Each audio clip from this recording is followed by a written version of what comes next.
Imagine pulling into a giant parking lot at sunset. Rows of shiny cars stretch out in front of a massive outdoor movie screen. Kids sit in the back seat with popcorn. Teenagers lean against their cars, laughing with friends.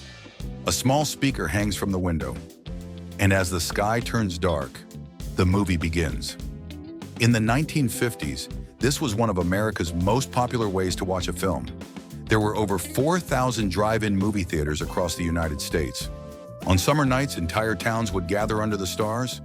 Families arrived early to get the best parking spot. Kids ran around the playground while parents talked with neighbors.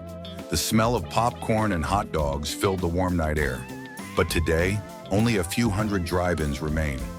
Most people have never experienced one. So what happened? Why did drive-in movie theaters almost completely disappear from American life? I make videos about nostalgic parts of American culture, the things that used to be everywhere, but slowly faded away. Old technology, lost traditions, and everyday experiences that once brought people together. Some of these things disappeared quietly.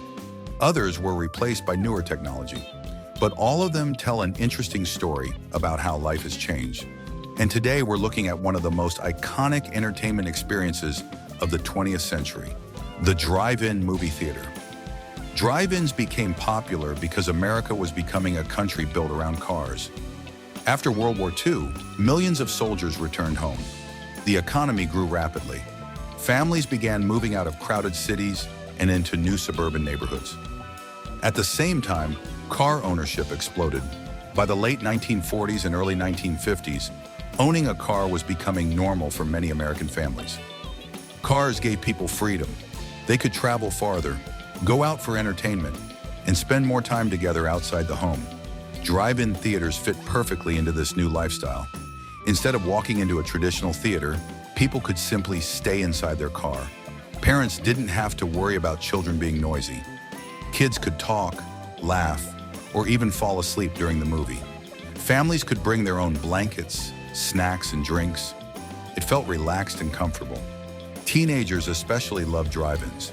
For young couples, drive-ins quickly became one of the most popular places for a date.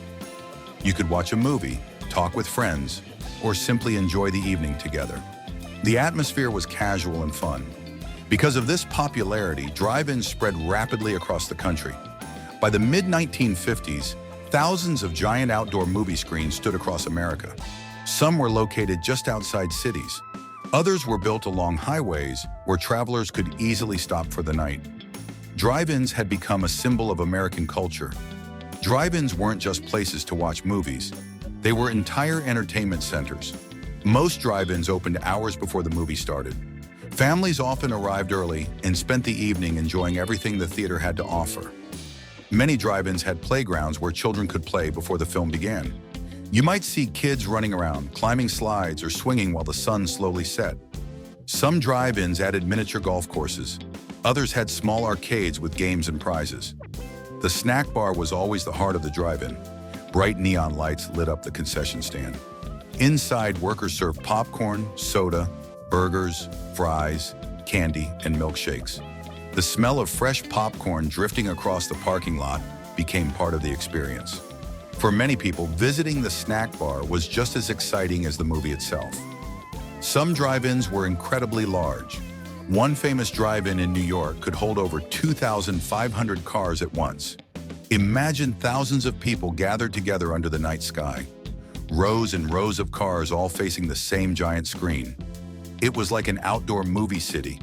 For small towns, the drive-in often became the center of social life.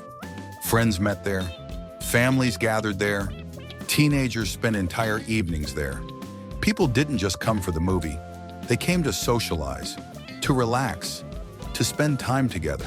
It was more than just entertainment. It was a community event. But despite their popularity, drive-ins faced a major problem. They required enormous amounts of land. A typical drive-in needed at least 10 to 15 acres of space. Some of the larger ones needed even more. When drive-ins were first built, this land was cheap. Most theaters were located outside city limits, where open fields were easy to find. But over time, cities expanded. Suburbs grew larger and larger. New highways brought more people into these areas. Suddenly, land that had once been empty fields became extremely valuable. Developers began buying property to build shopping centers, apartments, and office buildings. Compared to these projects, drive-ins didn't make nearly as much money. Drive-in owners faced difficult choices. Some tried to continue operating, but many realized the land was worth far more than the theater itself. Selling the land could bring in millions of dollars, so they sold. Across the country, giant movie screens were taken down. Parking lots were cleared, and new buildings replaced them. Today, many former drive-in locations are shopping plazas, grocery stores, or housing developments. Most people driving past these places have no idea that thousands of families once watched movies there. Another major reason drive-ins declined was the rise of indoor movie theaters. During the 1980s and 1990s, multiplex theaters became extremely popular. Instead of showing just one movie, these theaters had many screens. Some could show 10, 12, or even 20 movies at the same time. This meant there was always something new to watch. Multiplex theaters also offered comforts that drive-ins couldn't match. They had comfortable seats, air conditioning in the summer, heating in the winter, and clear sound systems. For many people, this made indoor theaters much more convenient. Drive-ins faced several natural disadvantages. Bad weather could ruin an entire night. Rain, fog, or wind made it difficult to see the screen. Cold winter months forced many drive-ins to close for long periods of time. Another challenge was timing. Drive-in movies could only start after dark. During the summer, that often meant the movie didn't begin until 9 p.m. or later. For families with young children, that was simply too late. Indoor theaters, on the other hand, could start movies at any time of day, morning, afternoon, or evening. Because of these advantages, more people began choosing indoor theaters instead. Slowly, attendance at drive-ins began to drop. The final challenge came from changing technology. For decades, movie theaters used film projectors.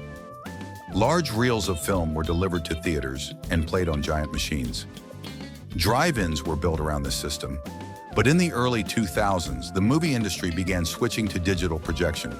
Instead of film reels, movies were now sent as digital files. Digital projectors produced clearer images and were easier for theaters to operate. But the equipment was expensive. Upgrading to digital projection could cost $70,000 or more for a single screen. Large theater chains could afford this change. But many drive-ins were small, family-owned businesses. They simply didn't have the money. Some tried to raise funds from the community. Others started donation campaigns. A few were able to upgrade and survive. But many couldn't afford the new equipment. And instead of upgrading, they closed their doors for good. Even though thousands disappeared, some drive-ins still operate today, and many people still love them. Watching a movie outdoors feels very different from sitting inside a theater. There's something special about the open sky above you. You hear crickets in the distance. You feel the cool night air. Kids fall asleep in the back seat before the movie ends. Families bring blankets and snacks, and the giant screen lights up the darkness. For many people, the drive-in brings back memories of childhood, a slower time, a simpler time. And even though they are rare today, the drive-in movie theater still represents a unique part of American culture. In some places, communities have even worked together to keep their local drive-ins open. They know that once these places disappear, they rarely come back. Because a drive-in isn't just a place to watch a movie. It's a piece of history. If you enjoy nostalgic stories like this, about the things that used to be everywhere but slowly disappeared, make sure to subscribe. This channel explores forgotten pieces of everyday life and the history behind them. And if you've ever watched a movie at a drive-in theater, let me know in the comments. What movie did you see? And would you still go today?